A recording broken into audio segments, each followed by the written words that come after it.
गर्दैछ। सबैले शुभकामना। खेप पनि दिन पाएन।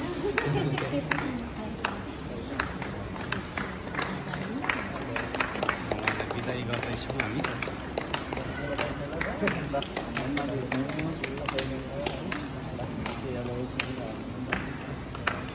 जसलाई बधाई छ यात्रा सफल हो तपाईँको होइन। अब उहाँ चाहिँ अहिले विदेश गएपछि मान्छेले काम सुनिन्छ यहाँबाट दुःखै हुन्छ समयको दुःख कोरियाको ठाउँमा हो। कोरियामा चाहिँ के हुन्छ अरे नि मालिकसँग काम गर्नुपर्छ यहाँ गएर मालिकसँग सँगसँगै काम गर्नुपर्छ त्यहाँ चाहिँ ल काम गर्नुहोस् है।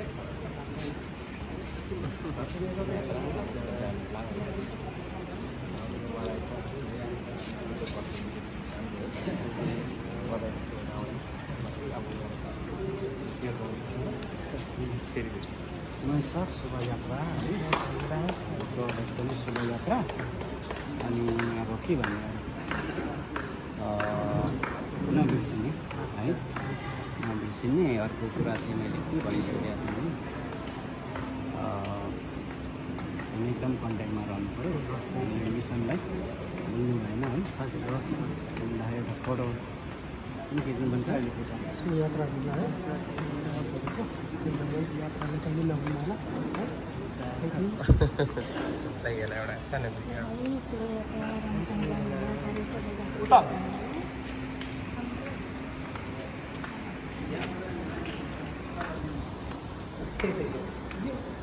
शुभयात्रा हामीलाई नबिर्सिनु होला बिर्सिनु हुने छैन है। एउटा फोटो एकछिन ल शुभयात्रा। म चाहिँ मेरो साथी हो सँगै पढेको हामी चाहिँ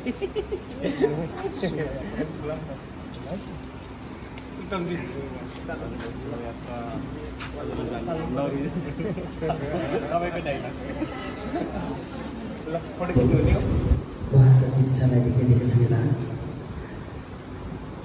उपस्थित सबै प्रेमवादी लिडरसिपहरूलाई मैले सम्बोधन नगरी एकामुष्टमा सेवाङ्मी र प्रेम टक्राउन चाहन्छु मेरो हृदयबाट। आजको यो जुन मलाई यात्राको सफलताको शुभकामना दिनुभएको छ हजुरहरूलाई मेरो हृदयबाट पनि धेरै धेरै धन्यवाद। अनि साथै अन्तर्वृत्ति पनि भइदिएको छ। आज भनौँ प्रेमवाद दर्शनको कारणले गर्दाखेरि नै म यो स्थानमा छु जस्तो लाग्छ। जबकि प्रेमवाद दर्शन यदि नभइदिएको भए सायद मैले यो कोरिया जाने अवसर पनि मेरो जीवनमा आउँदैन थियो होला। म त्यस्तो परिवेश त्यस्तो गाउँठाउँबाट हुर्किरहेको थिएँ। जब प्रेमवाद दर्शन आयो मैले हरेक कुराहरू बुझ्ने मौका पाएँ, हरेक कुराहरू पाउने एउटा अवसर मिलेको थियो। त्यसर्थ आज म जुन ठाउँमा जाँदैछु त्यसको श्रेय पनि प्रेमवाद दर्शनलाई नै जान्छ, गुरुजुलाई नै जान्छ। र म जहाँ जता गए पनि मेरो यो जीवनलाई चिनाउने म जुन मोडमा थिएँ त्यो अवस्थादेखि यो लेभलमा ल्याउने दर्शनलाई कहिले पनि भुल्ने छैन। म जता गए पनि जता रहे पनि जसरी हुन्छ म प्रेमवाद दर्शनलाई जुन स्थानबाट जुन तहबाट गर्नुपर्ने सक्ने सहयोगहरू म गर्ने नै छु।